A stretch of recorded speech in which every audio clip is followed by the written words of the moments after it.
Good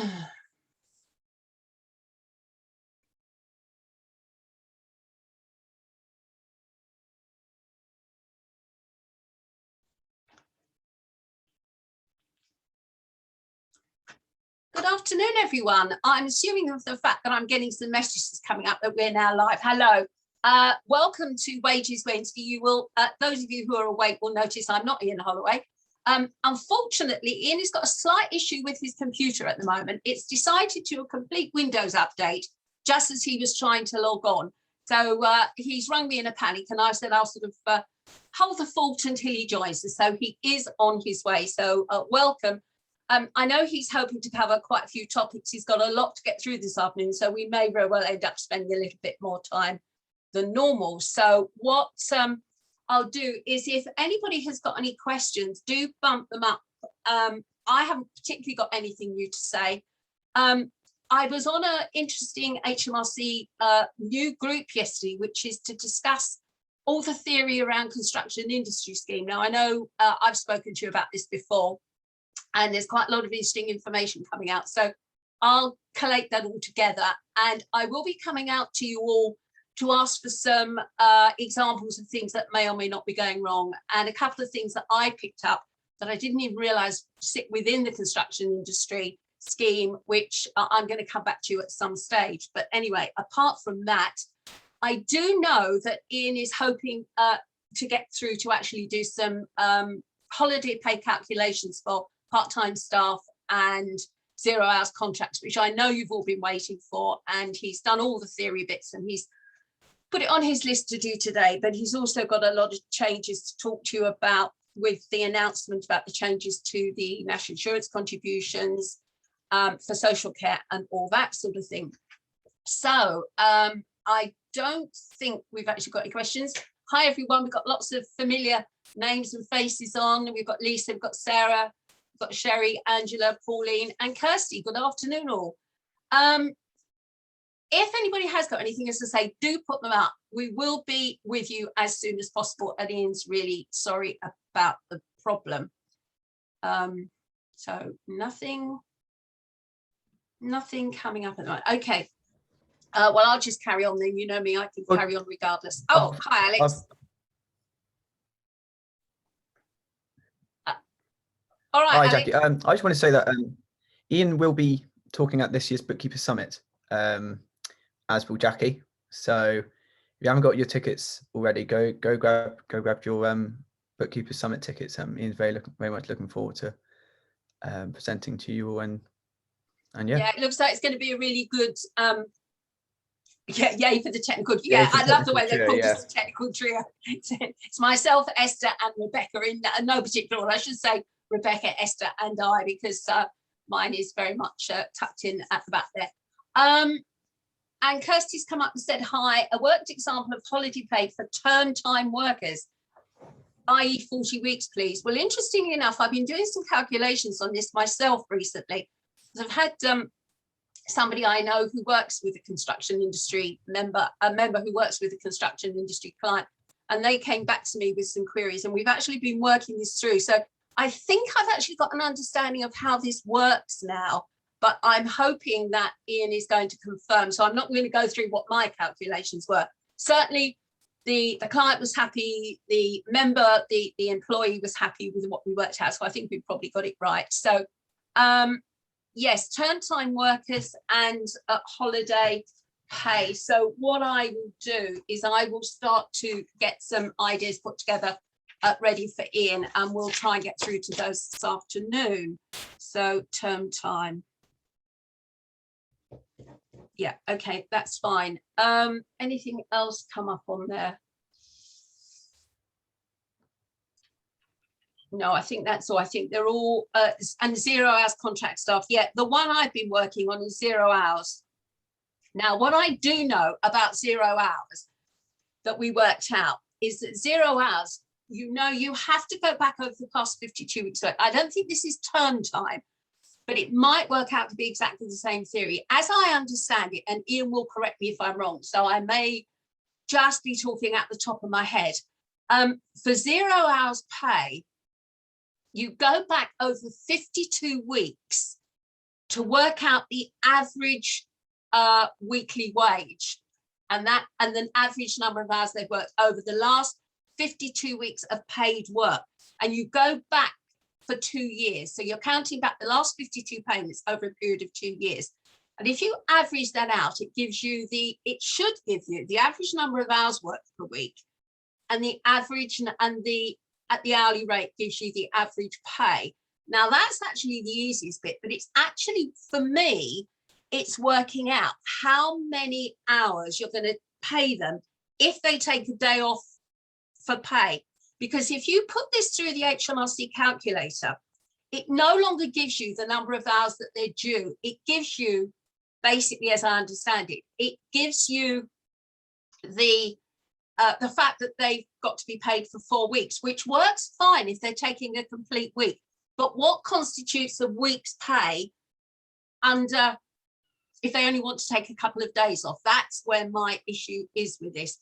And the way we worked it out is to look at the average number of hours they've worked in a week based over, say, if they work for 3 days or 5 days, the number of hours they work in a day. And then if they want to take those number of days off on a pro rata basis, that's how we worked it out, and it worked. So I'm hoping that, having read all the documents, that's how it actually works, and it is going to be able to confirm that. Kirsty's come back and said, yes, they still get 5.6 weeks, even if they've only worked for 40 weeks. But I still think on a term time contract, if it's 40 weeks of the year, I think they get 40 prorated weeks of holiday. But it depends how you're paying them, you see. Because if you're paying them over 12 equal months installments, because I know some, particularly nursery workers, they get an annual salary which is split over 12 months, but they still only work term time. So again, this is getting more and more complex. And Kirsty says, I agree, it gives weeks, and people generally work days and take off days. So I would be accruing that. I would be pro-ratering the whole thing. And what I think I'm going to do with Ian after today is, if we've still got questions outstanding on this after today, and I say, I really apologise, Ian's absolutely devastated that his computer's decided to crash at the last minute. We will get some worked examples up onto the payroll hub on our website. And as I say, hopefully, going back to Alex's point about the summit, he is going to be covering quite a lot of updates on the summit. So whether he'll get round to this or not, or whether we actually need a different, completely separate view on this, I'm not sure. I just put a link into the payroll agents page. And, okay, there's also the Q&A on that page as well. So yeah, all the questions that get asked, as well as being answered during the webinar, will also be answered on the website as well. Yeah. So make sure. Great, thanks, Alex. So we will get something up for you. Oh, and I think we've got Ian is just about to log into us. Hi, Ian. Hi, Ian. Are you with us? Have you got a connection? He's connecting to the audio, so that's a start.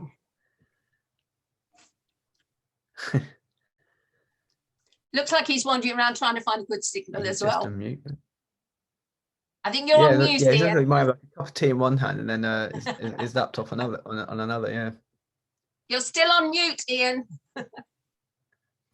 Yeah, you're on mute. We can't hear you.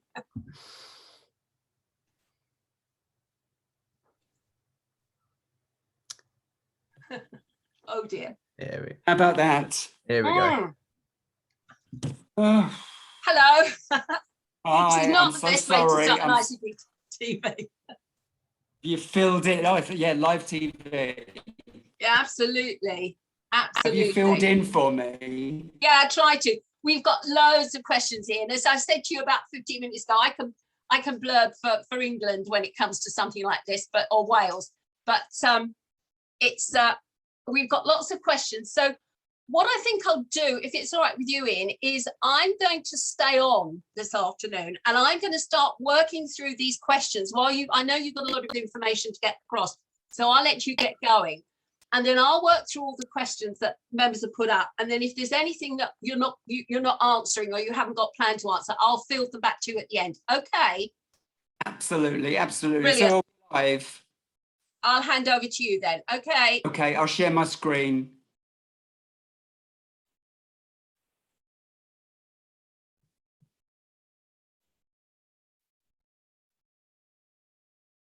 Hi, I'm so sorry that I'm late. Had a PC problem, so I'm so sorry. But my name's Ian Holloway, and I'm the policy advisor for the ICB. And thank you so much for joining me on Wages Wednesday.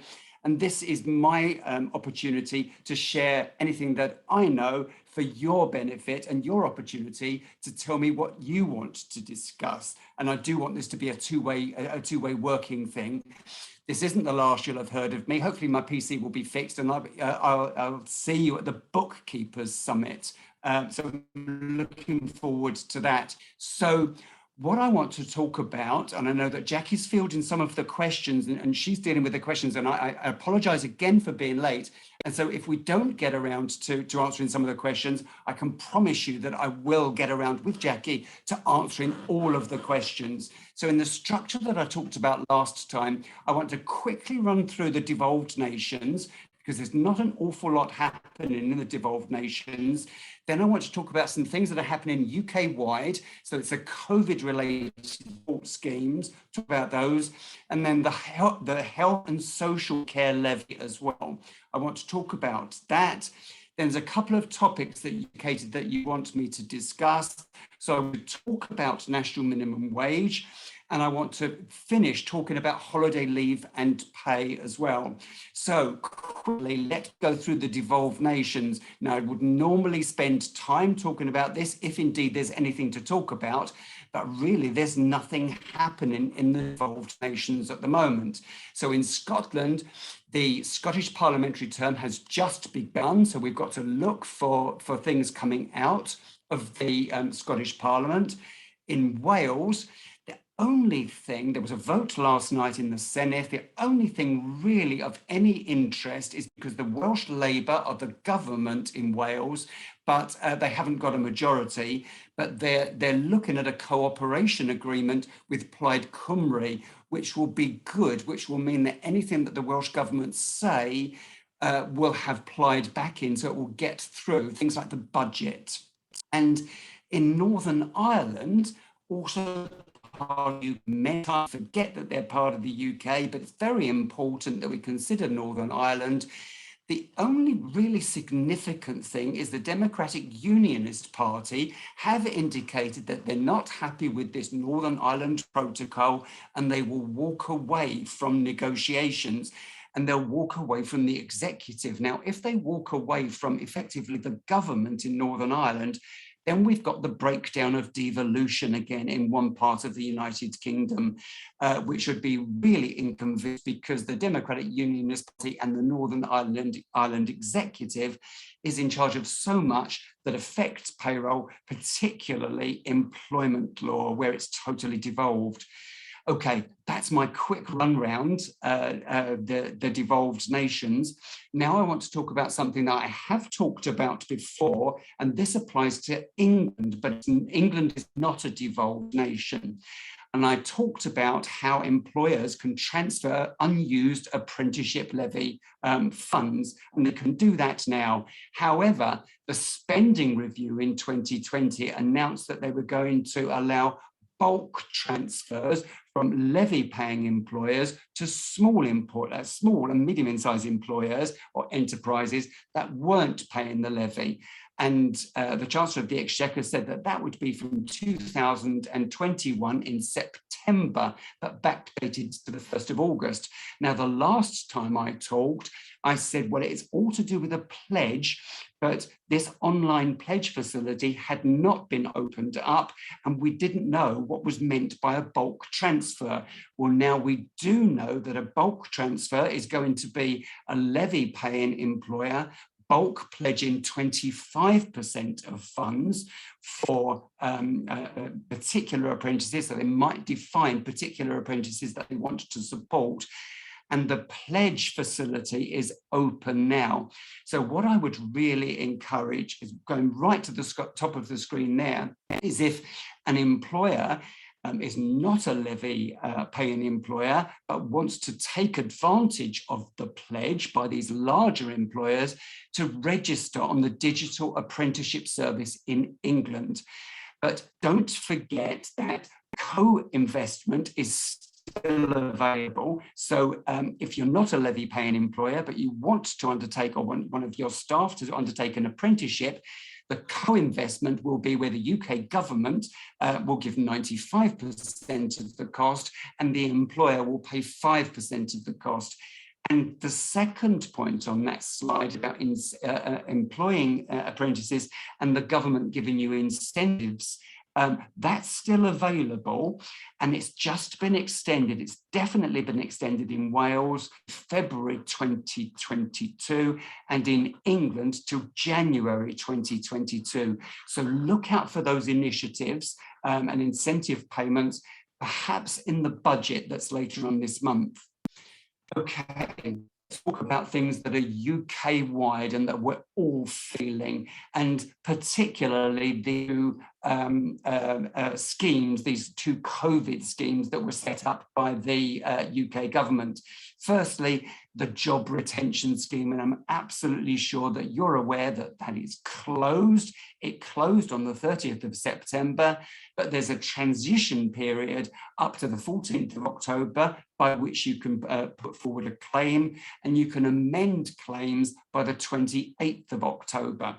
The problem with the closure of the coronavirus job retention scheme is that, well, it was estimated up to 1 million million employees are still on furlough. So the closure of the scheme, what does that mean for employers? Well, the first thing that the employer could do is bring their employees back to work. So they say to the employee, we're confirming that your furlough has ended, come back to work. The problem is the work that exists, which is the reason that they were probably on furlough in the first place. And a lot of these people on furlough are in the retail, hospitality, leisure industry. So it might not be an option to bring the employees back to work on their previous terms and conditions. So what the employer could consider is to change those terms and conditions. Now, the employer can't impose a change of terms and conditions, so it has to be done with the agreement of the employee. And what you might see, an acronym being bandied around in future, is LOST. So the employer might take them back, but then immediately lay them off and put them onto short time working. So look out for that acronym LOST. And of course, if the employer lays off an employee, then of course we're in the realms of these statutory guarantee payments. So we'll wait and see, I think, a little bit and see what's happening. But if there is these layoffs, so if you've got a client that says, I want to lay off my staff, I can't furlough them anymore, I want to lay them off, then you've got to think statutory guarantee payments. And you might want to have a look on gov.uk for statutory guarantee payments. Or the employer could say, well, there's no point coming back to work. I can't change your terms and conditions. There just is not any work for you. And you can understand that in possibly the leisure and possibly the hospitality industries. So the other option for the employer is to terminate the employment contract. If the employer terminates the employment contract, what the employer, so if the employer doesn't terminates it, what the employer has to realize is that this is a normal termination of employment. So the normal rules apply with regards to statutory redundancy pay, the consultation periods as well. So those are the three options, very uncomfortable options that are available for employers that were previously furloughing employees. The other one that's closed, and that closed from the 30th of September as well, is the statutory sick pay rebate scheme. Now, this was the very, very complicated scheme, but simplified, so that if your employer that had less than 250 employees on a certain date, and that was one of the dates, the 28th of February, you can reclaim 2 weeks worth of SSP if your employee has had COVID-related SSP. So there's away from sick, they're away from work, they're unable to perform work under their contract of employment because of a COVID related. So maybe they're self-isolating, maybe they have COVID. Different if they've broken their arm, if they've broken their leg, that's normal SSP, but COVID SSP is something that's brought around purely because of the coronavirus pandemic. So, as I said, the SSP rebate scheme is closed. However, the DWP have made great plays about the fact that there's an administration period, in effect, to the 31st of December. So they've made it say, yes, we've closed the scheme on the 30th of September, but don't forget that there's this transitional period until the 31st of December, during which time the employer can submit any claims for these 14 days worth of SSP or amend any claims that they might have previously submitted. So not great, to be quite honest, but great for administration purposes. Now, coupled with the SSP rebate scheme when it was introduced was the suspension of waiting days. And I queried with Her Majesty's Revenue Customs and the Department of Work and Pensions. I said, okay, the SSP rebate scheme is closing. Fair enough, that's a decision that you've made. But what about this power to suspend the first 3 waiting days in COVID-related SSP instances? And the Department of Work and Pensions have come back and said, right, the SSP rebate scheme is closing. You can't get that 14 days worth of SSP back, but the suspension of waiting days power is not being suspended. So that's not coming to an end. And the implication for employers is that if you've got somebody now that's got COVID-related statutory sick pay, statutory sick pay is payable from the first qualifying day rather than the 4th qualifying day. Now, unfortunately for small employers, that's a cost implication. Now, I deep down think that possibly civil servants closed the statutory sick pay rebate scheme but forgot about the waiting days suspension. So it wouldn't surprise me if those waiting days are, the suspension power is done away with shortly. So look out for that. But in the meantime, COVID-related SSP is payable from day 1. You break your arm, you've got a cold and it's not COVID-related, that's payable from day 4, so after the 3 waiting days. But inevitably, that means a cost implication to small employers, which is really, really unfortunate.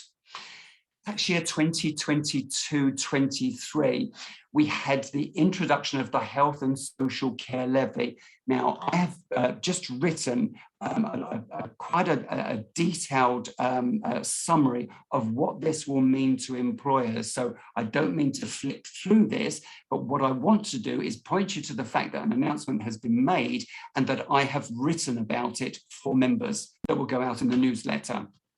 And I think it's worth saying right at the very start that the Conservative Party, when they were up for election, put in their manifesto the pledge, we will not raise the rate of income tax, value added tax or national insurance. That was quite a pledge that they made in December 2019.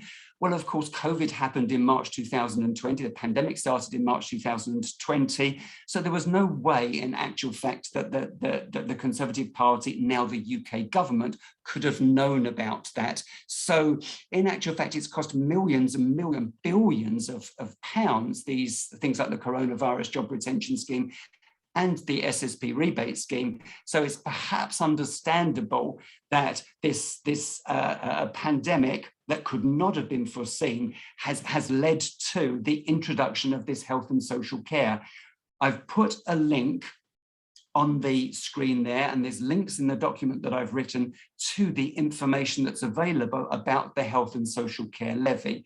But essentially what is happening next year, so that's tax year 2022-23, national insurance percentages will increase.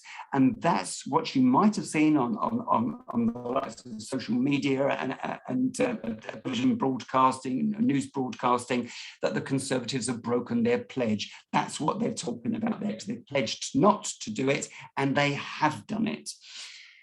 Understandably, some might argue. So national insurance rates will increase, as will dividend tax percentages. And that's for class 1 national insurance, 1A, 1B, and class 4. So it's not for class 2, which is the self-employed, and it's not for class 3, which is the voluntary national insurance. And what's really hidden away in this policy document that's on gov.uk is that in the year that the national insurance and dividend tax percentages will increase, that year's increased revenue will be to fund the National Health Service. And the National Health Service in England, the one in Wales, the one in Scotland, and the one in Northern Ireland. So it's not for health and social care, it's to fund the NHS, to enable the NHS to catch up with the terrific backlog that they've got. It's only from 2023-24 that we'll have this health and social care levy. And at that point, the national insurance percentages that increased will decrease. They haven't said anything about the dividend tax increases decreasing, but presumably they will as well. And importantly for employers and software developers, the health and social care levy will be a separate payslip entry. It will be a separate statutory deduction. So the payslip will show income tax, national insurance, and the health and social care levy, however your software provider chooses to show that on payslip. And the health and social care levy will be paid at 1.25 by the employee and 1.25 by the employer.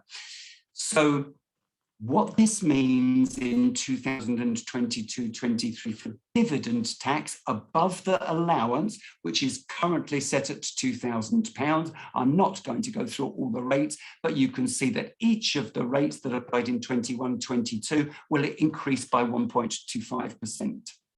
For national insurance, similar things will happen to the main percentages there, 1, 1A and 1B. But it won't happen for national insurance category letters C. And these are the people that are over state pension age on payday on your payroll. So national insurance increases will not apply to people on national insurance category letters C. So the employee will still pay 0. The employer will still pay 13.8%. Now, the things that I think we should look for, the secondary thresholds that exist. So you've got the upper one, you've got the apprentice secondary threshold, you've got the free ports, and you've got the veterans, which will be in place for next year. They will remain in place. So they can still be used, secondary, and all of the other secondary thresholds, they will stay in place, so they're not reducing. The employment allowance will still be available, and it's currently at a value of £4,000.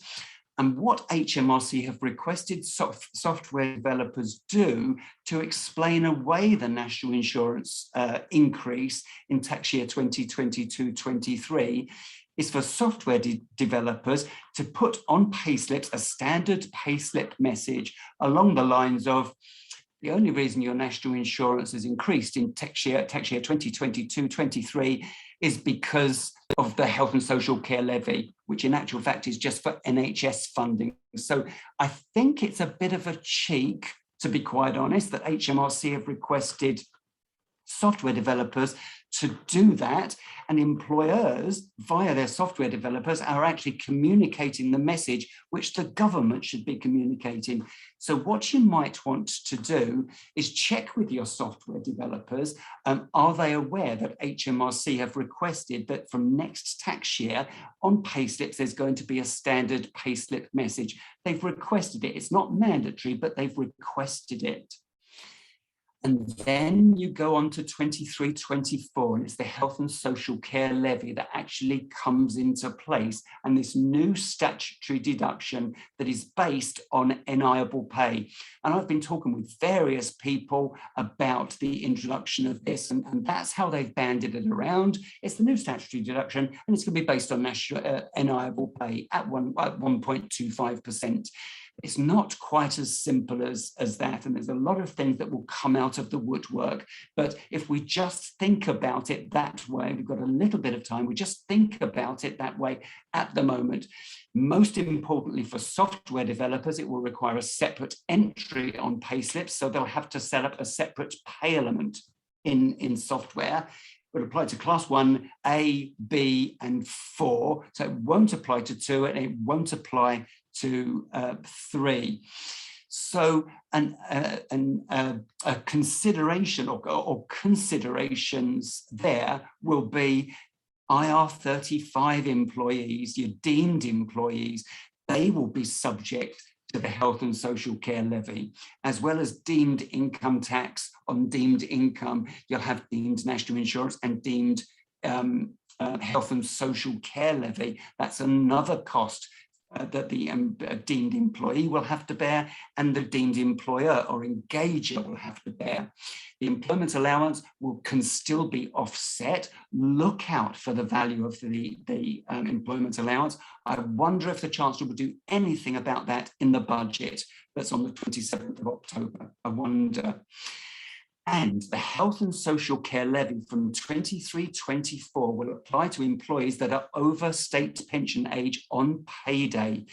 So they're not paying it in 2022-23, but from 23-24, these people are over state pension age on your payrolls. If they're over state pension age on payroll, they will pay 1.25% of Health and Social Care Levy. That's something I think that perhaps should be communicated to these people.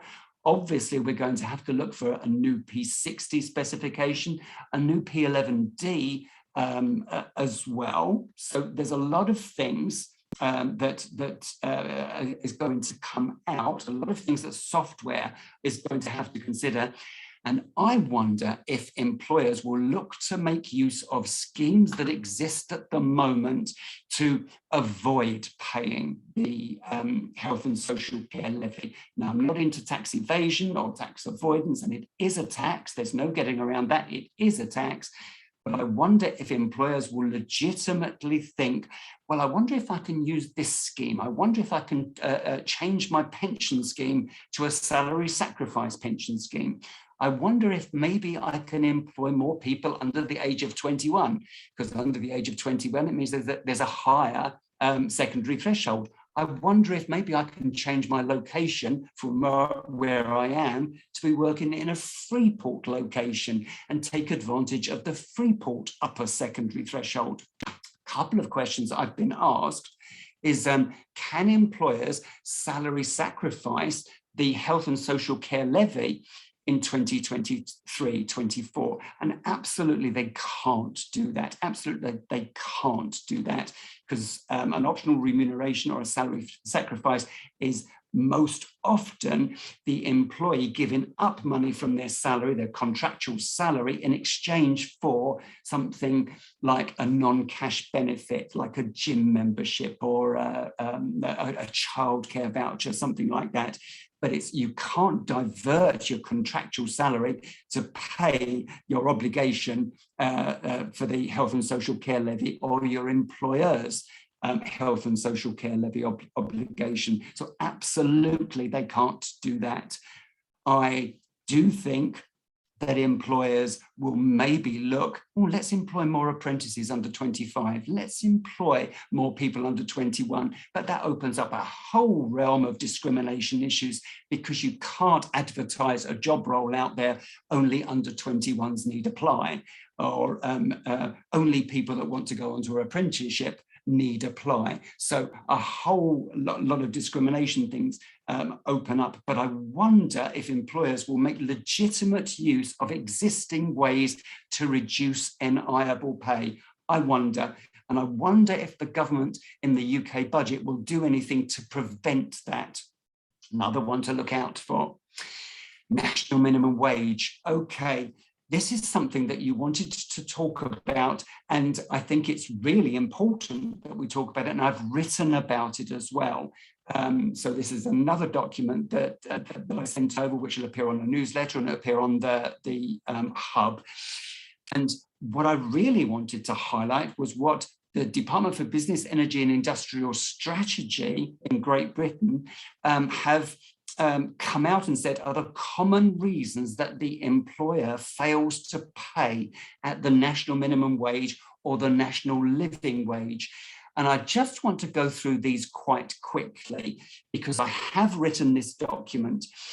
And I'm sure you've had a look at the August name and shame list, which is really quite interesting. The number of employers on there that have failed to pay at the national minimum wage. So you look at them as maybe some household names, you think that's naughty that they haven't paid. You look at the number of hairdressers and retail and leisure gyms and that kind of thing that haven't paid at the national minimum wage. You think that's interesting. But what's more interesting is in that name and shame publication, that announcement that came out from Paul Scully, I think it is, from the Department for Business, Energy and Innovation and Skills. Oh, I've put the wrong logo up there. It should be Industrial Strategy. I put the wrong logo, I beg your pardon. They said the most common breaches are that 47% of employers are not recognising what can and can't be deducted from workers' wages.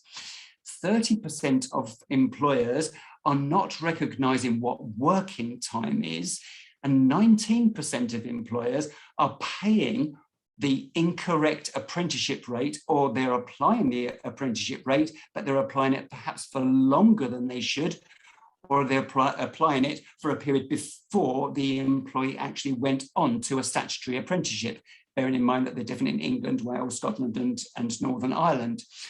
So that was the most interesting part of this announcement for me. So what I've done is I've put together a document that details the different worker types that we should be aware of, the different deductions we can make, the different payments that we can ask our employees to make that don't reduce national minimum pay, and the deductions and payments that do reduce national minimum wage pay. I've talked about what is working time, and all the time I've pointed to the guidance, and there's copious guidance out there on gov.uk. If you really want a good read to get you to sleep, the National Minimum Wage Manual, HMRC's National Minimum Wage Manual, that is a guaranteed to send you off to sleep, but it's really detailed guidance. And working time is really interesting as well. For example, do we recognise that if somebody starts their shift at 9 o'clock, but they have to clock in at 1:45 because they have to go through a security check and be padded down and all that kind of thing? Well, actually, that security check counts as working time, for which the employee, the worker, should be paid the national minimum wage. I've gone through the apprenticeship rate, and I've pointed to the correct places on gov.uk and in the HMRC's manual. I've talked about the accommodation offset as well. So that's where if the employer is providing the worker with accommodation as a result of their employment, they can make a nominal deduction for that accommodation. Sometimes employers aren't doing that. And what's really interesting as well is that employers are failing, some employers, And what I've stressed in this article, to be honest, is that it's the minority of employers that are doing this, because the majority of employers want to pay and be compliant with the national minimum stroke living wage. They want to be compliant. But the reasons possibly that they're not compliant is because it's so flipping complicated to be compliant. So employers generally are not deliberately making errors and deliberately not paying at the national minimum rates. They're doing it unwittingly. And one of the things that they're not doing right is applying the annual increases at the time they should be paid. And that's really interesting. Well, I think it's interesting in the article that I wrote.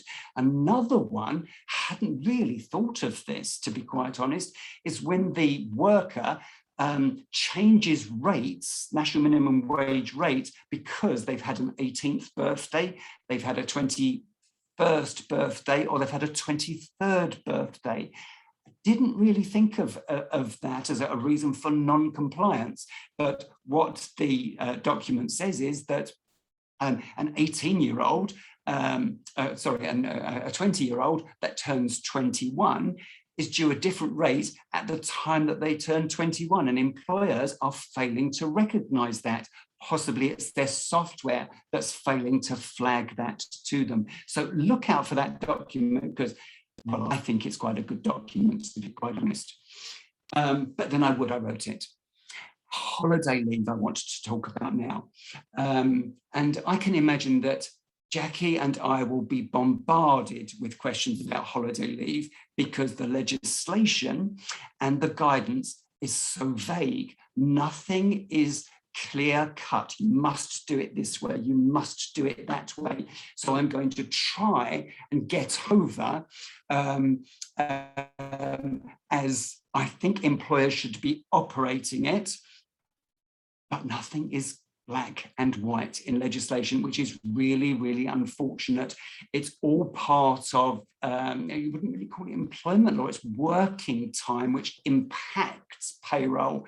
And payroll generally likes things, you can do it this way, you can't do it that way. This is much open for interpretation. So let me go through and do my best on this and to relay it to you. And these slides... Sorry, Ian, can I just come in? I would say not only are we not going to get questions, you and I've got about 24 already in the list for you. So I've summarised them down when you've done. And what I was going to say is I'm going to try my best to go through what you should be doing. The slides are going to be available afterwards, but I appreciate that everyone will have, well, this happens in my organisation, and what do I do about this particular type of person? So if you want to send those to me afterwards and send those to Jackie and I after, I'll send them to Jackie first of all, if that's okay.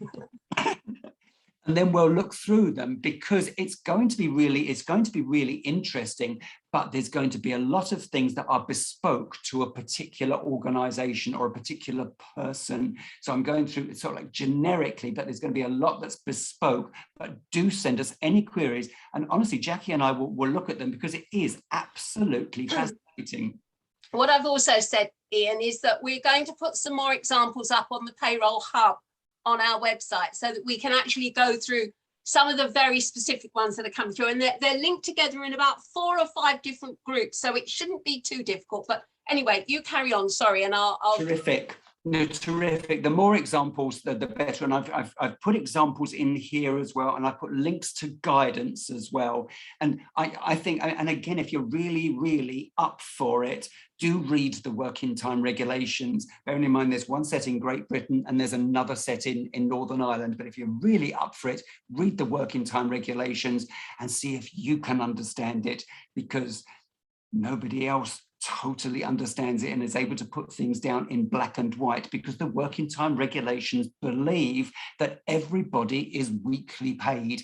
They don't ever believe that somebody maybe is a casual employee, somebody maybe is paid fortnightly, maybe someone's paid even monthly, like the majority of people are.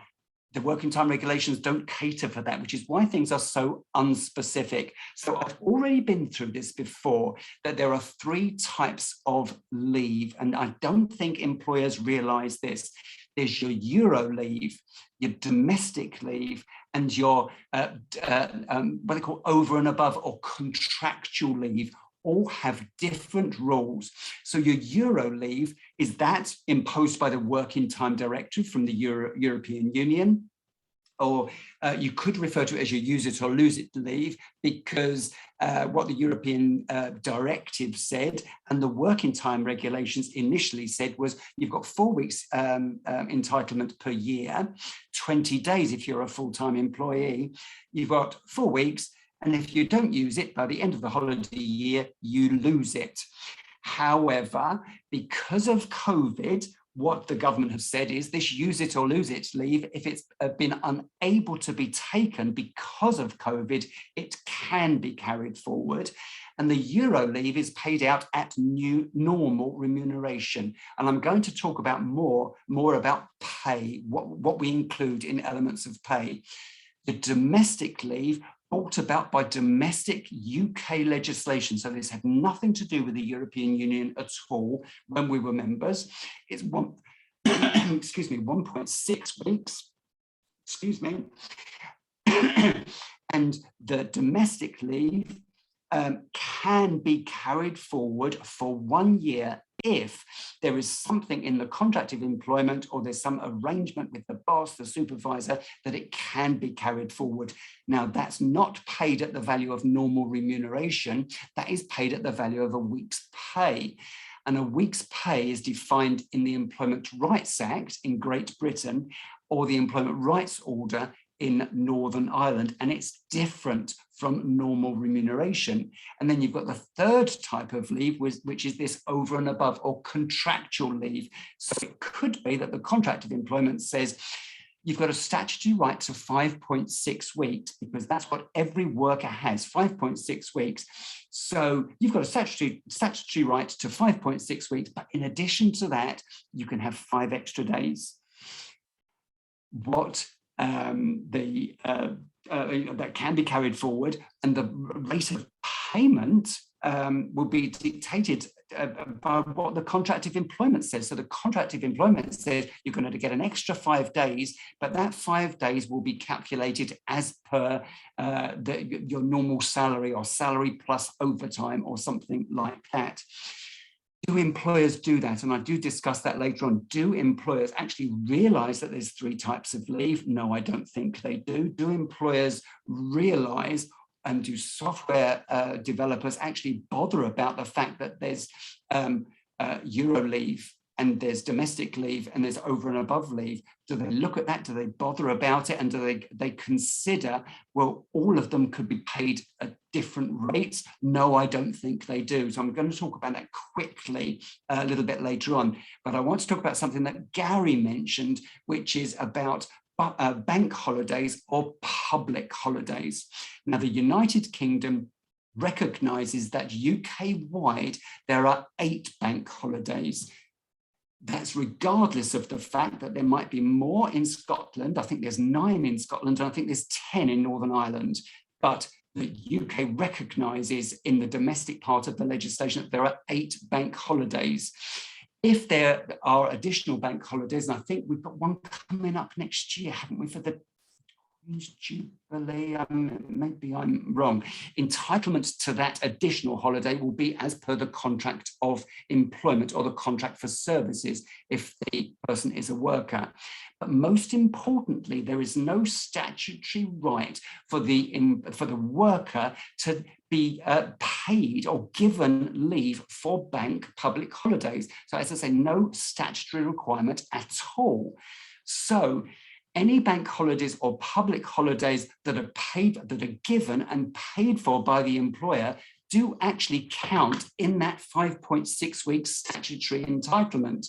So it could be that you've got a full-time worker and the contract of employment or the contract for services says you're entitled to 28 days annual leave, 5.6 weeks, 28 days for a full-time worker. And that 28 days can include bank holidays. So in actual fact, if someone's working 5 days a week, they're taking every bank holiday off, the UK recognises that there's 8, the 28 days is reduced by the 8, and it means that there's 20 days outside of those bank holidays that are left to take.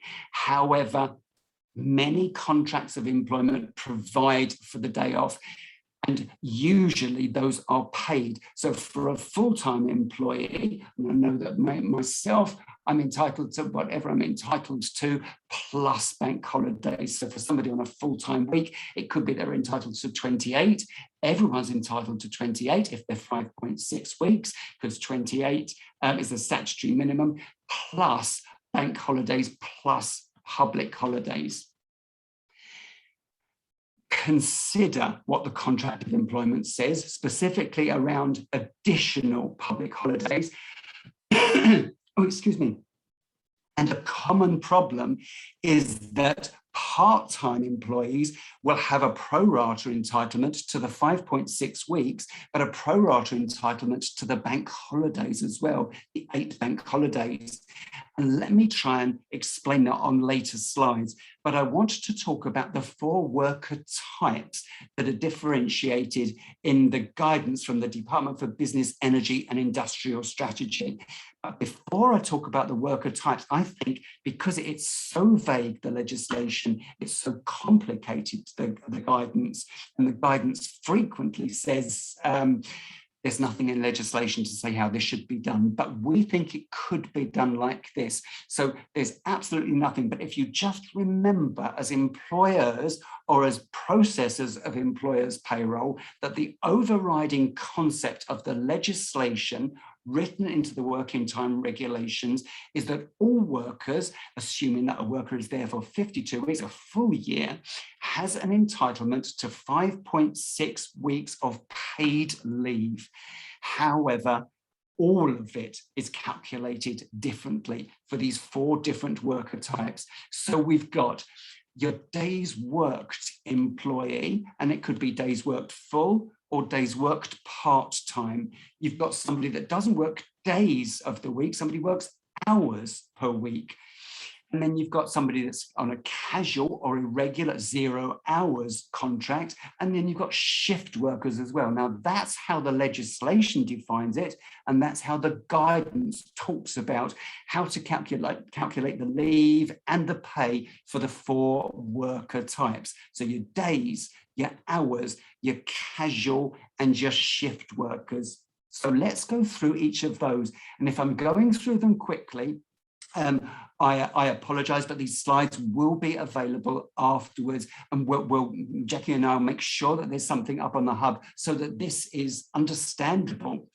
Okay, days worked, somebody working on 28 days a year, somebody working full-time 5 days a week, let's say I've got a statutory entitlement to 28 days, which is equivalent to 5.6 weeks. It can't exceed that, the statutory can't exceed that. However, the contract of employment might say, well, you're statutorily entitled to 28 days, but we're going to give you another 5. So simply, if somebody's on a 5-day week, they're entitled to 28 days. If they work a 6-day week or a 7-day week, they can't get any more than 28 days. If they're part-time, working 4 days, well, the 5.6 is pro rata. So essentially, you're looking at 28 divided by 5 multiplied by 4. So somebody in a 4-day week is entitled to 22.4, going down to 1 day entitled to 5.6 days per year. So I think that's relatively straightforward. I think it is. Where it becomes complicated, where somebody doesn't work full time, and then you've got these regulations that came in the year 2000, the Prevention of Less Favourable Treatment regulations, I think they were called, and it said that just because somebody doesn't choose to work full-time doesn't mean that they can be treated less favorably in the workplace than somebody that does choose to work full-time or is offered a full-time role. So that's what the 2000 regulations essentially say. Now that includes the entitlement to bank or public holidays. Now the regulations only talk about the less favorable treatment. What I've come across in my career is a full-time worker saying, well, I understand that they can't be treated less favorably, but in actual fact, the things that you're giving to the part-time employee means that they're treated more favorably. Now, the regulations don't say anything about that, but I think it's something that employers will want to consider. You can't treat them less favorably, that's in legislation. But for workplace relations, you probably don't want to treat them more favorably than a full-time worker, which is where this holiday pay ratio comes in, assuming that someone's entitled to the full 5.6 weeks. Let's say, for example, that an employee works 1 day per week, working for an employer where their full-time staff are given 5.6 weeks, which equates to 28 days inclusive of bank and public holidays. Simply the holiday ratio, and I'll go on to another slide which explains this in more detail. Simply the holiday ratio for that part-time employee that works 1 day per week is 1 day divided by 5, which is the days that they could have worked, the maximum they could have worked, multiplied by 28, which is the statutory entitlement, which gives them 5.6 days entitlement. So you've got an employee that works 2 days per week, but full-time staff are given 33 days. So they get the statutory of 28 plus more, which brings them up to 33. Simply what you do there to calculate the holiday ratio is you take your 2 that they're working, divide it by 5, which is the full-time equivalent, and multiply it by 33, which is what full-time equivalent staff would get, inclusive of bank holidays. And that gives an entitlement of 13.2. And I could go on with examples, I could go on and on. Another example here, works 3.5 days, but a full-time equivalent member of staff works 35, inclusive of bank holidays and public holidays. The holiday ratio, 3.5 divided by 5 multiplied by 35, it gives them an entitlement of 24.5 days.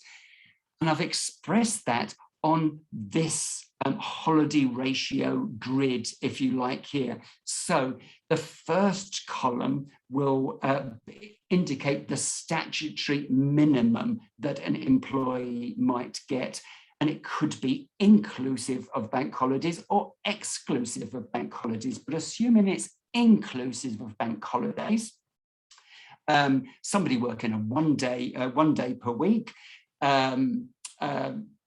full-timers would get 28 days, while somebody working 1 day would get 5.6 days. If they worked 1.5, they would get 8.4. And as I say, I'm not going to read all of the figures on there, but I hope that makes sense. I hope that's helpful. I hope it's helped me in actual fact.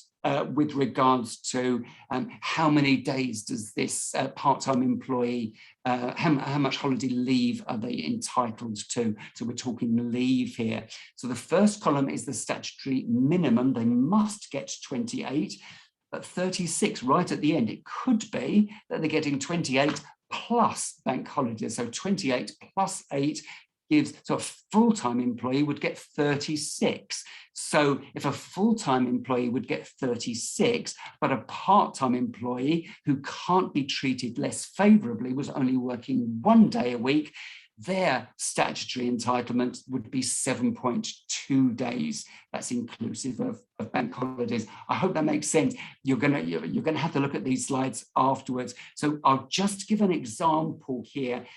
The employer says a full-time employee is entitled to 28 days, which equates to 5.6 weeks.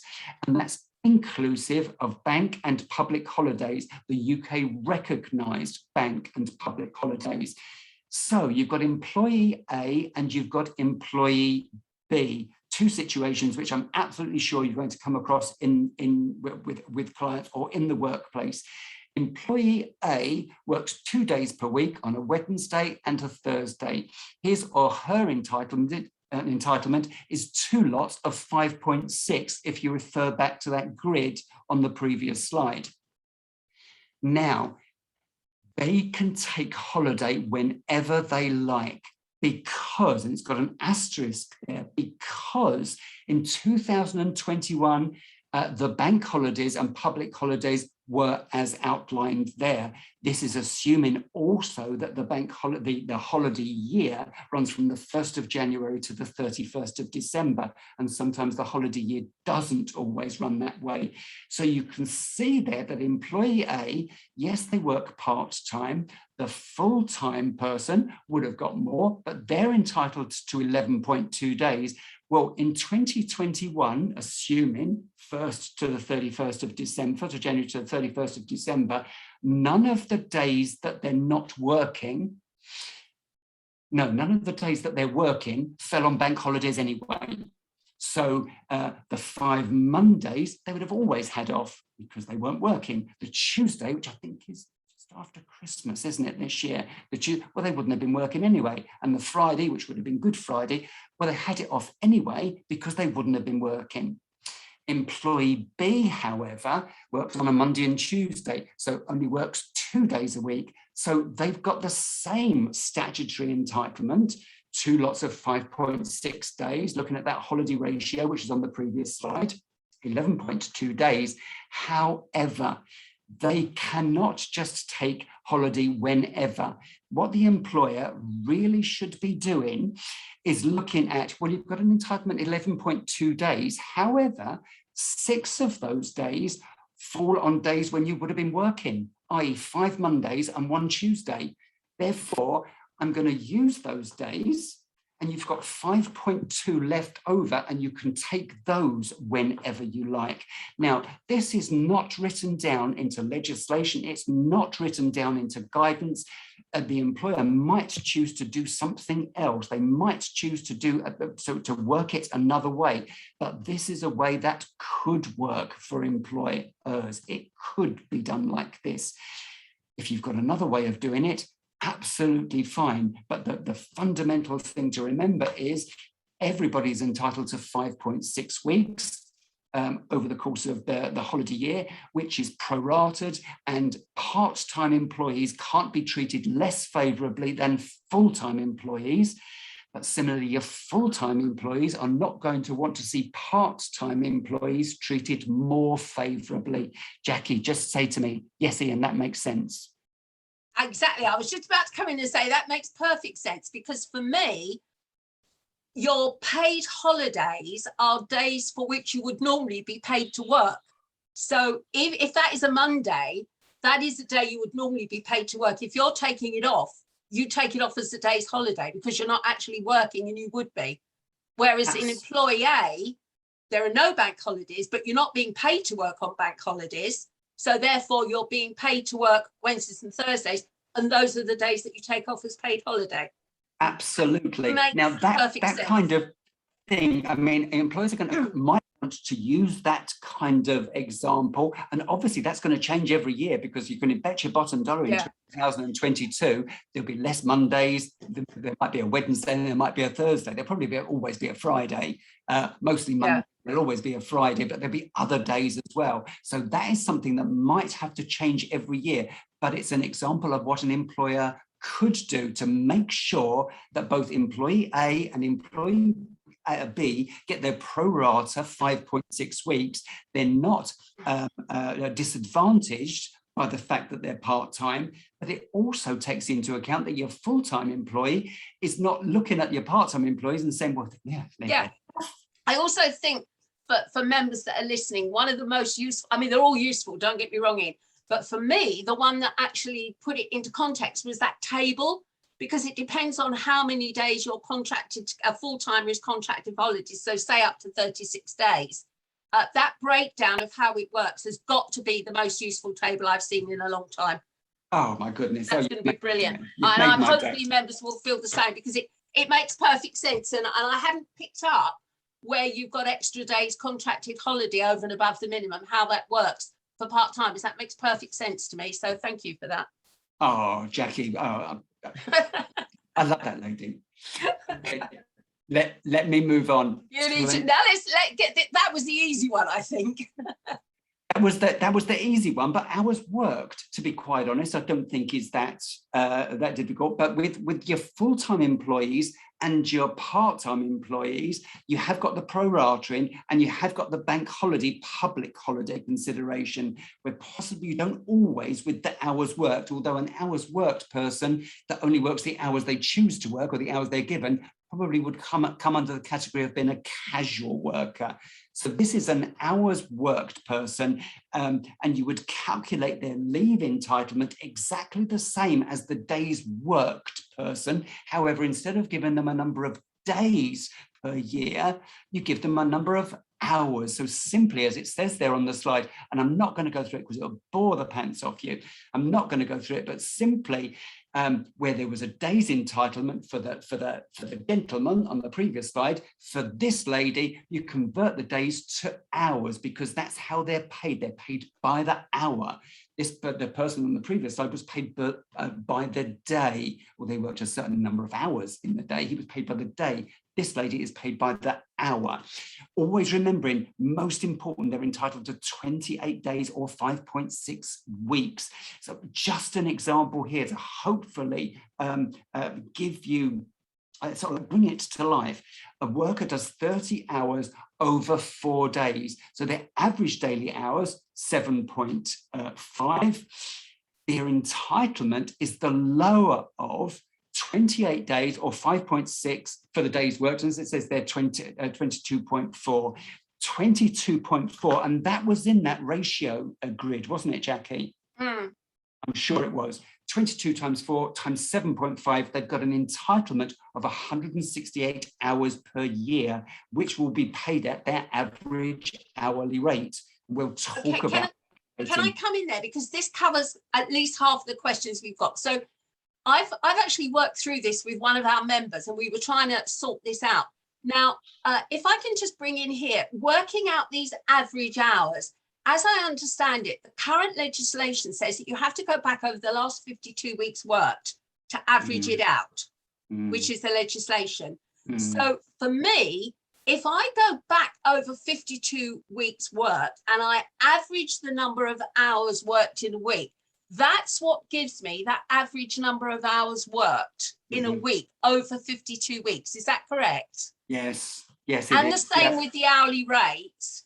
Exactly the same with the hourly rates. And I think, because and the guidance is so vague and it's so all over the place, and you can read one thing here and one thing there. But I think if you get into your mind, there is this averaging, and it's in Great Britain, it's go back over the last 52 weeks, 52 paid weeks, or 52, yeah, so, 52 paid weeks. Yeah. And I'm going to come on to that in other slides. So, if you've got a couple of weeks where maybe someone was unpaid, they were on holiday, for example, unpaid holiday, you discount those weeks. So you go back 52 52 weeks in which the employee worked. I beg your pardon, 52 weeks in which the employee worked. So it could mean that you're going back more than 52 weeks. You might go back 50. Yeah, it's back over to 2 years, isn't it? It's the last 52 years.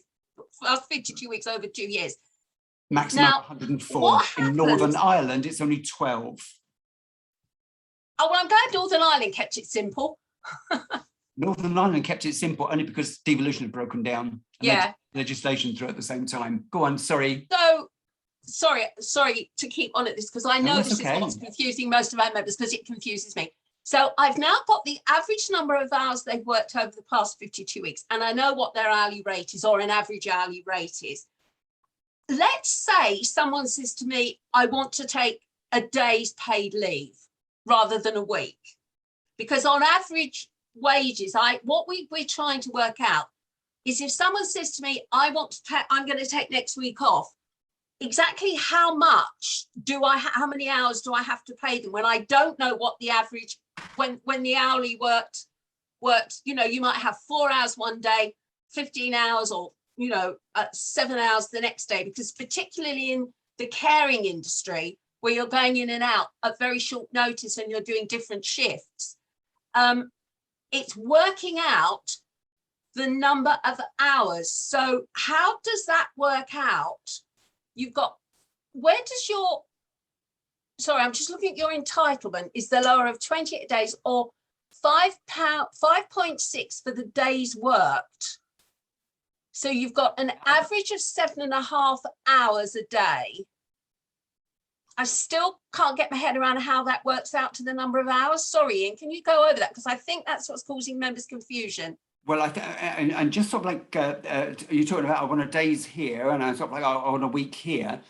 I think what employers have got to realise is that this referencing period, this 52-week referencing period, and we'll call it 52 weeks because that's effectively what it is, but it might be 54, it might be 56, anything going up to 104. True. A week's paid, but that referencing period comes into play every time the employee wants to take leave. So if they want a week here, then you have to go back 52 weeks. It's got to be recalculated each time, hasn't it? It's got to be recalculated each time. It's complete pain in an administrative burden, shall we say. Someone just said it's a rolling average. Yes, it's a rolling average. Absolutely. And quick question then coming in.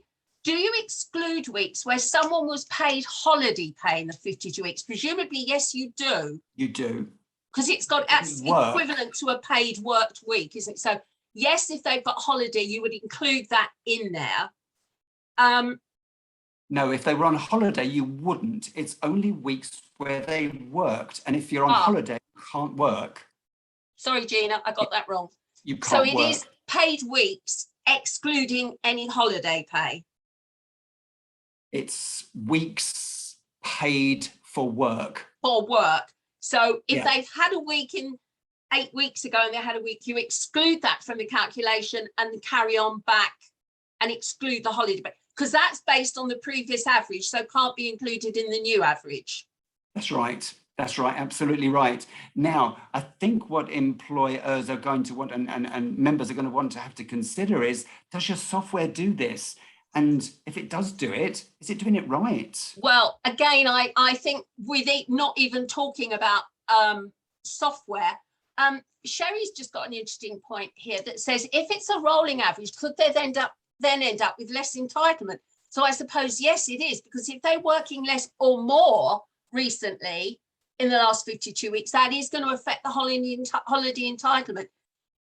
Is it possible then? Well, it wouldn't affect the leave entitlement, but it would affect the pay entitlement, wouldn't it? Oh no, it wouldn't if they work less hours. Yes, you're it's going to change the averaging hours they've worked each week, and it could be reduced. So therefore, what they're going to get paid for holiday could reduce as well.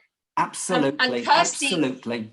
Kirsty's come back, and I've had this conversation with members before, that really, if you've got people in this situation, keeping a record on a spreadsheet of the hours that worked is by far the easiest way to calculate that, because then you can calculate back 52 weeks and work it out. And Gina's got some horrendously complicated spreadsheets, but at the moment, I think as a group of members have said, it's really the best way to do it, because I don't think all the software does it for you. It might do, but it might not, because, and we've got lots of comments about certain software, which I'm not going to go into today. No. Right. Okay. Well, I'm very conscious of Ian's time. We're going way over our time, but I think it's important. Let me go on then. Yeah, you carry on, and we'll come back. Yeah. Yeah. Honestly, I'm not dodging any questions, and we will get. We will come back, and I think it's important to get through. Yeah, that's right. But I just want to get through my slides and show people on the slides for people to come back and say, oh my God, you've missed this. Oh my God, you've missed that. Right. I just want to talk about the different kinds of pay quickly. And I'm not going to really spend an awful lot of time on it because I have mentioned it. But it's the first one that I really want to talk about, the Euro leave, or the first 20 days or the first 4 weeks.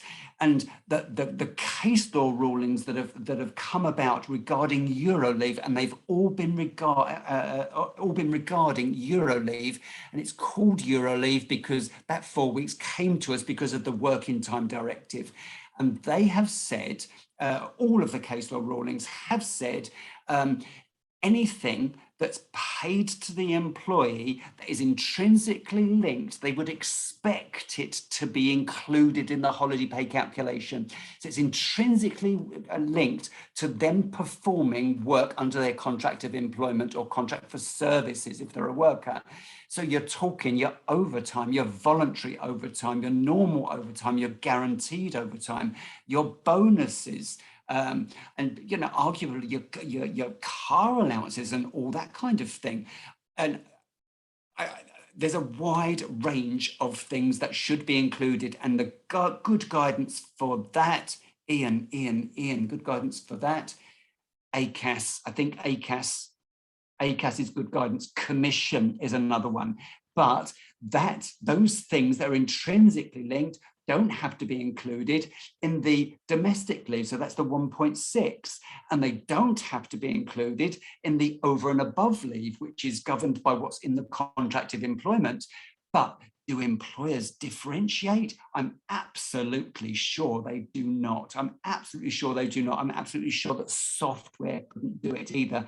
And we've just talked about that, haven't we? But I wanted to point that out, but I don't believe in practice we differentiate. I just believe that we include anything that's intrinsically linked to the performance of the duties, or we should be. We count back 52 weeks and include weeks in which the worker worked, not weeks in which they were paid, because they could be paid holiday pay, but they didn't actually work.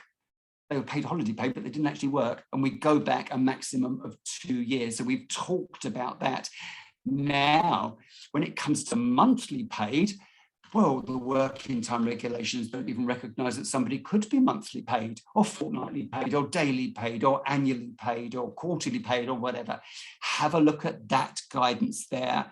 But simply, if someone's not paid a weekly value, you've got to do a calculation to come to a weekly value, however you choose to do it. And nothing is specified in legislation, and very, very flimsily in guidance. You've got to come to a weekly value, remembering all the time the principle they should receive an average as if they had been working. And also importantly, workers should receive the holiday pay when they're on holiday. So they shouldn't receive it beforehand, they shouldn't receive it afterwards. The only time that they can receive holiday pay is when they're not on holiday, is when they leave.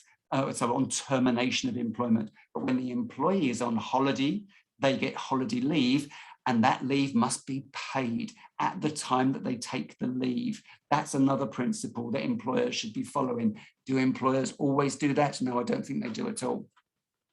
It's very complicated, Jackie. It's absolutely a minefield. Casual and irregular. Okay, I'll quickly whip through this because I want to get to the next slide. There's a lot of employers that still use this 12.07% rule. And the 12.07 came about because the week is incorrectly defined as, a year, I beg your pardon, is incorrectly defined as being exactly 52 weeks. You take away from that 5.6 weeks statutory entitlement to holiday, assuming that they're a full-time employee, which leaves you 46.4, or 5.6, the weeks you're on holiday, divided by 46.4, the weeks that you're working, converted to a percentage, gives you 12.7. So that's how that comes about. I don't know if people knew how that came about, but I thought it was interesting to just put it on the slides because I had to, I must admit, refresh my memory. But simply what it means, that 12.07% rule, is that for every hour that the employee or the worker works, they're entitled to 7.242 minutes of leave accrual. Yeah, I think that does explain it, because we've had one question on the 12, we've had two questions on the 12.07%. So hopefully the ones that asked that's actually covered it. But that is no longer the calculation that we use, is it? Well,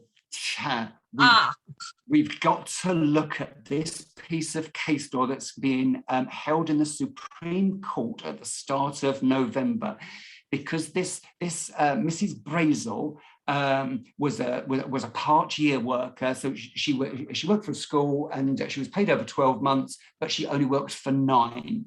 And oh, we've got 4 of those in our list already of questions. So yeah. Yeah, so really we've got to look out for that, because at the moment the case law has said we should not be using the 12.07 percentage, and definitely for term time employees or people that work for part of the year. So 2 months here, month off, 2 months here, month off, something like that. It'd be in that example of the teachers. My sister-in-law, she's paid 12 months, but she doesn't work 12 months. I'd love to be a teacher. Don't say that to teachers. Do not say that to teachers. I wouldn't.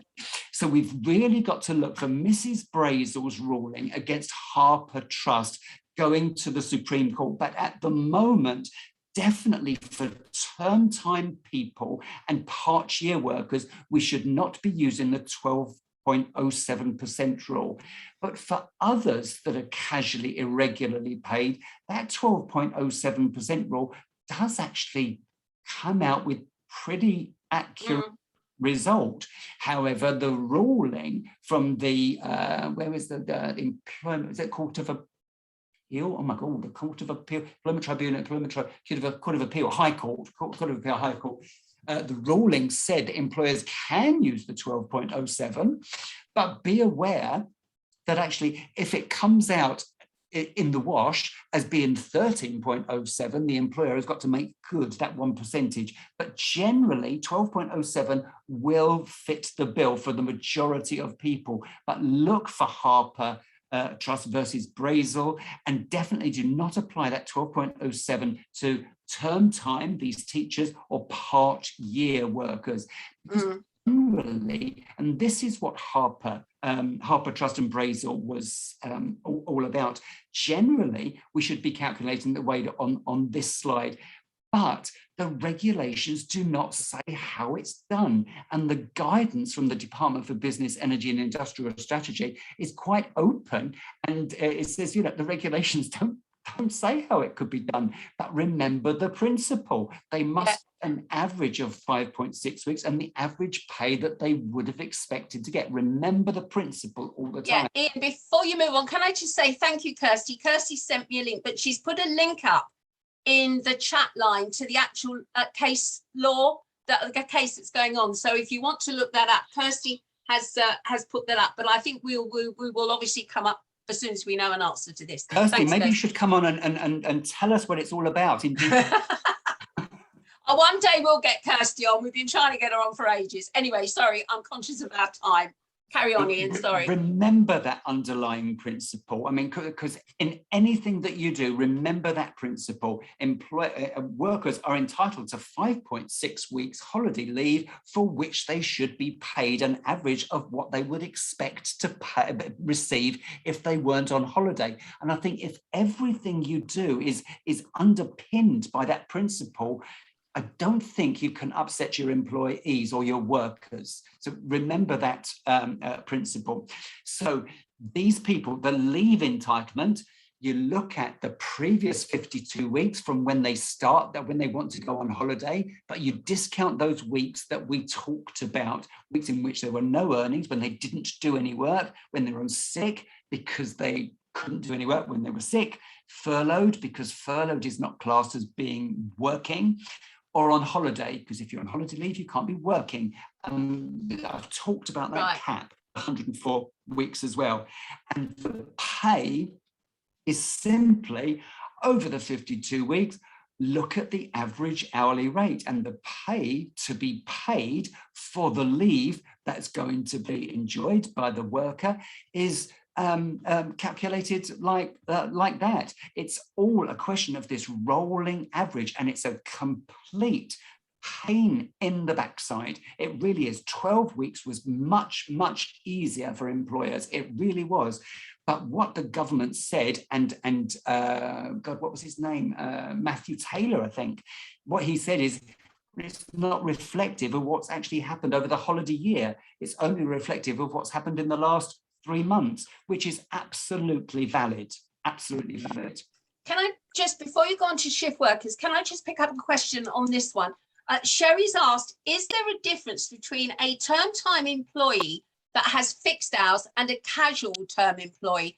Now, maybe a term time employee, as I understand this, and perhaps I can answer this and you can tell me that I'm wrong, please do.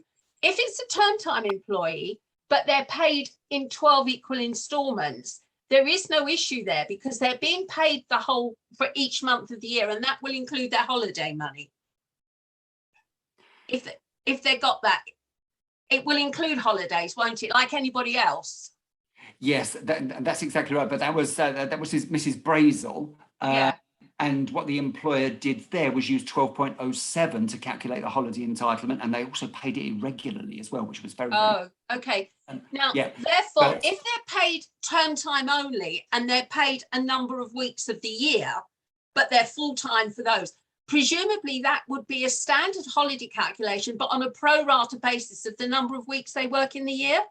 Yeah, I don't. So if they're working, say, 40 weeks out of 52, they'll get 50 seconds of 5.6 weeks, and that's what's paid. That's how I see it working. That's my understanding of the situation that you've just. So for the weeks that she's not being paid, is she still sort of like, is she under contract or sort of like? I think that depends on the contract, because I think for me, and I know we've got two different scenarios here. We've got one that's paid an annual salary to work 40 weeks and it's paid in 12 equal installments. Now, for me, that's easy because there is no holiday calculation when they're off on their when the school's not working. They get paid their full salary and that covers their holiday pay. But if they're only paid for the weeks they work, that's when you work out pro rata holiday basis and agree which weeks you're going to pay them a holiday. Absolutely, absolutely, and it is so cumbersome for employers. It really is, and it's a really touchy subject for workers now as well, because workers are cottoning onto this, and they're really understanding. Oh, in actual fact, I should have an average of the last 52 weeks. They're really cottoning onto that. Well, maybe my bonus should have been included. So I look at my salary and I think, well, in actual fact, you know, I've got a regular salary, but yeah, I did get a bit of a bonus. Well, not at this employment, but I did get a bit of a bonus, and yeah, I did do some extra work, and yeah, I did do it. I did do that, and yeah, they gave me £300 for that. And you'd think, well, actually, you'd think I was a day's worked person, but am I actually a casual employee? Yeah. Or irregularly paid, because I did get a bonus here, I got a bit of overtime there, and I got a bit of this. Maybe my holiday pay should be averaged out as well. Yeah. Kirsty, your last comment, Kirsty, I'm going to give you a call about that one, because I think you and I need to talk about that, if that's all right, Kirsty, but not this afternoon. So I'll call you on that one, Kirsty.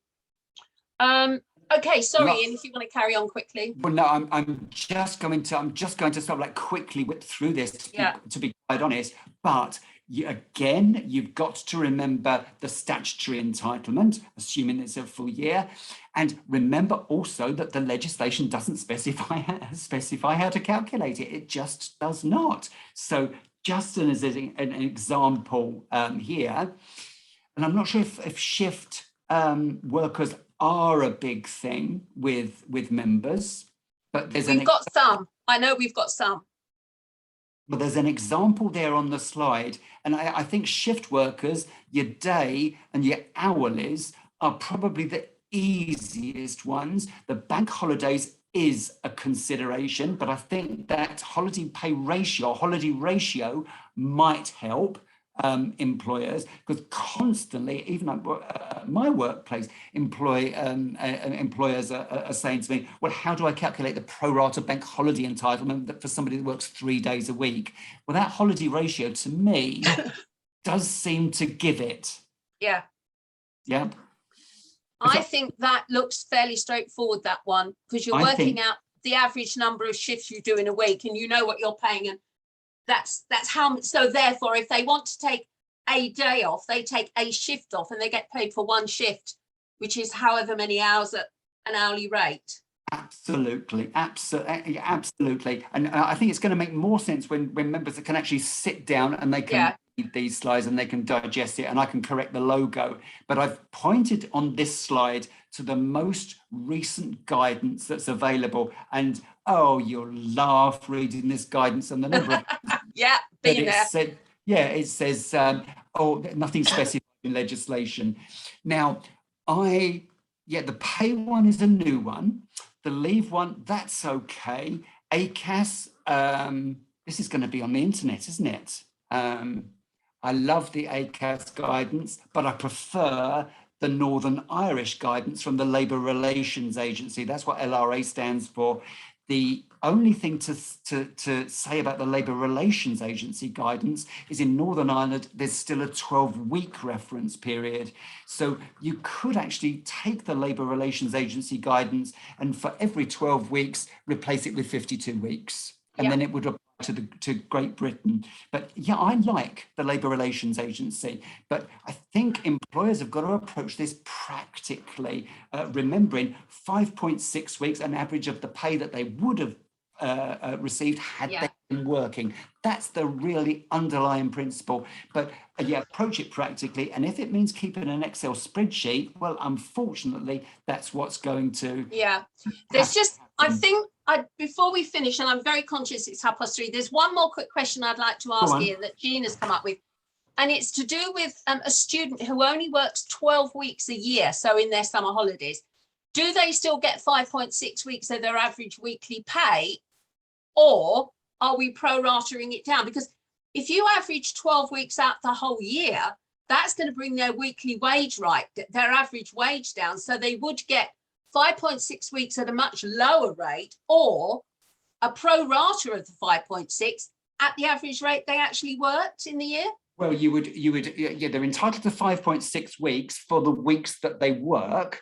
And then the reference period, you would look back 52 weeks of work, but then obviously they didn't work for 52 weeks. So we look back the number of possible weeks that you could to a maximum of 2 years. But it could be that they want to take holiday and you're only looking 2-3 weeks, something like that, and you take your average from that. Does that answer the question? Yeah, I think so. It's one that I think we want to put up as an example, because I think what I've got is I've picked out a list of all the different options that are available. So everybody, thanks ever so much for your questions. Yes, do. I will go back to Ian with the list of them. Alex will send me all of the questions. I'll see them all, go back to Ian, and we will get all these either out to you. I have got some other questions that have come in on the questions and answers where I perhaps put messages up. We will get answers out to everyone who's put them up. So thank you ever so much. I know I'm going to get a load of emails now.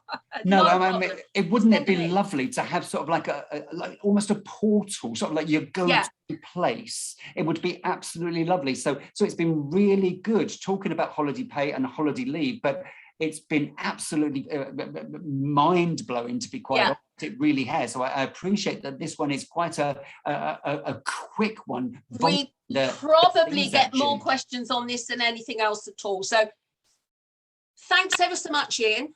Sorry about your problems at the start, but thank you for what you've done. Well, all I want to say is I hope that everything's made sense. I really do. The two most important things, the closure of the CJRS and the closure of the SSP. Do look for this health and social care levy, and do look for the ramifications of that, because that is going to be that's not going to be popular with employers or employees. Absolutely not. And Jackie, I know the Bookkeepers Summit, 9th and 10th of October. I don't exactly know when I'm talking. November. I've penciled both in November, but I've penciled out both days. So yeah, I know they're working on the exactly what's happening on every day, trying to sort it out. So please, there will be a session from Ian on payroll. And so if you haven't got your tickets, as Alex said at the start, please do get some tickets. I think all the early bird tickets have now gone, but it's still a very reasonable price for that. And also don't forget, if you want to come to the Luca Awards, there are still some tickets available for that. So do contact us. Ian, thank you so much for doing that. Oh, you're more than welcome, more than welcome.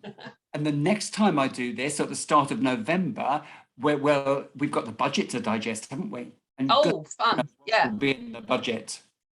Yeah, so it'll be a budget special next time, will it? A budget special, yes. Okay, thank you very much, everyone. Apologies for turning up late. Session. Enjoy the rest of your day, and we'll be back with you as soon as we can. All right. Thanks ever so much. Bye. Take care. Bye-bye.